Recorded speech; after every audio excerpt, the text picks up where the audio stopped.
تبنى الاتحاد الأوروبي خطة من 10 بنود لمنع وقوع المزيد من الكوارث الإنسانية في عرض البحر المتوسط في أعقاب غرق قارب يعتقد أنه كان على متنه نحو 900 من المهاجرين غير الشرعيين قبالة السواحل الليبية.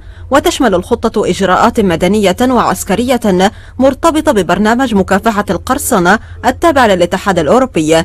وقالت مسؤولة السياسة الخارجية بالاتحاد الأوروبي فيدريكا موغريني يوم الاثنين إنه كان هناك إجماع على الخطة التي دعمها وزراء خارجية ووزراء داخلية دول الاتحاد.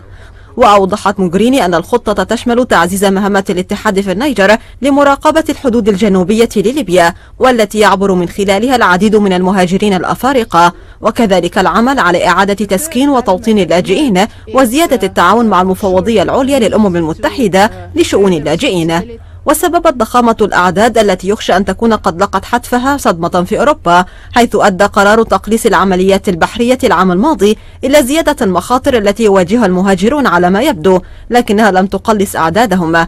وقرر الاتحاد مضاعفة حجم وتمويل عملية تريتون للبحث والإنقاذ في البحر المتوسط، ومع ذلك ستكون أصغر وأقل تمويلا من مهمة إيطالية تم التخلي عنها العام الماضي بسبب التكاليف والمعارضة المحلية لعمليات الإنقاذ البحرية التي قد تجتذب مزيدا من المهاجرين.